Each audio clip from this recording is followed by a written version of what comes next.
Hello, race fans. This is Jeff here on RacersReunion.com. Today we're at Memory Lane Museum for the 4th annual Legends Helping Legends benefit for our buddy Rex White. And I've got Waddell Wilson in the hot seat with me again. And I've asked Waddell to sit down and tell us a Rex White story. Take it away, man. Well, I remember being in Atlanta and being around Rex a lot, before the race, but I was working with Holman and Moody back in the 60s. I don't remember if I was on Fireball's car that day or Lorenzen's, but after the race over, we go in the garage and fixing to load the cars up, and Rex is sitting over on a workbench with the little stubby cigar in his mouth and in his uniform, and looks like he'd had it on for a few races.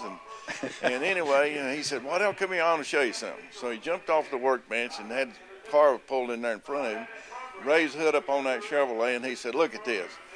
On the valve cover, the push rod was sticking to the valve cover. They must have been 8 push rods to them valves. I'd never seen that before. That was the first time I'd really got to talk to Rex. But he was quite a driver back in the day, you know. Now, from an engine guy, was that too much cam or just a bad rocker arm? Or he missed a gear.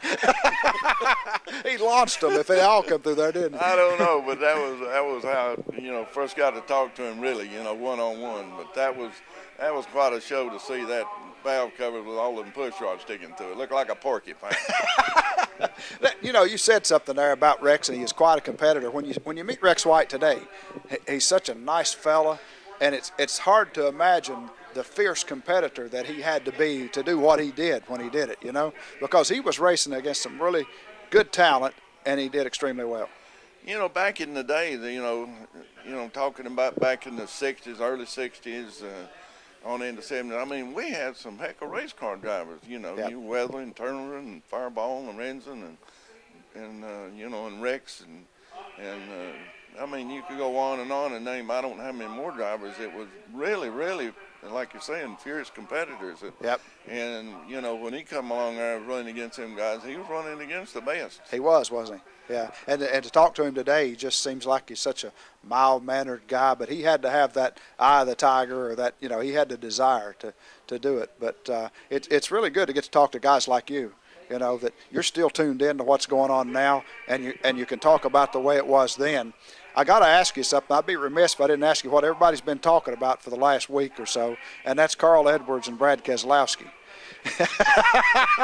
from a mechanic, crew chief, somebody that works on cars and handles drivers as you have, give us your take on that deal. Well, I've watched Brad come along there and in the Busch series and the few cars that he had upset, and yep. You knew sooner or later somebody was going to say that's enough. Yeah. But I know Carl did not mean to get him upside down. Sure. I bet he was as shocked as anyone in the grandstand when he seen that car fly.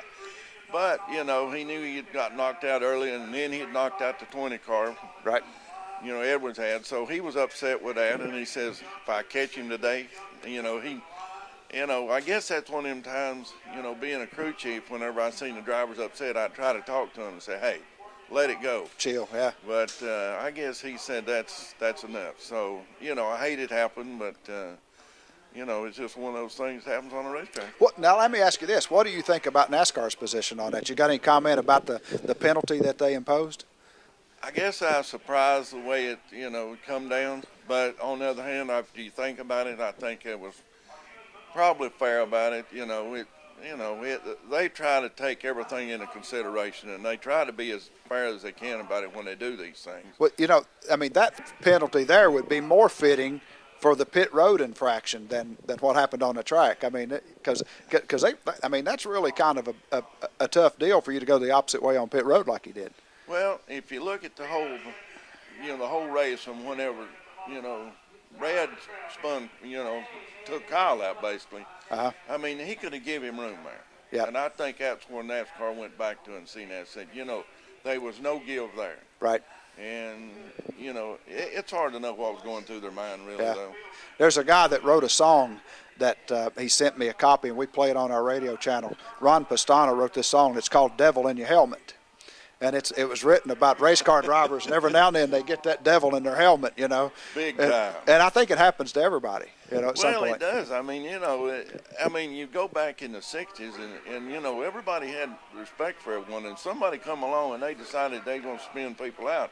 Yeah. I mean, you were going to get wrecked every race. Yep. You know, so it was always, you know, it was a little take and give, and everybody was, you know, being courteous. But sometimes you get people come in and get a little aggressive, and Yep. that's what happens. Well, and Keselowski's made it known he's not going to give any, you know, and he's a little on the cocky side. So I think he's going to learn to give now, or he's in for some more rude awakening. he may have learned a lesson. He may have. Yeah, you'd think he would. Yep. Surely. Waddell, thanks for stopping by and talking to us. It's always a pleasure, man. Oh, Appreciate same it. here. Enjoy doing it. All right, buddy. Waddell Wilson, his take on things right here. Racers Reunion. Thanks.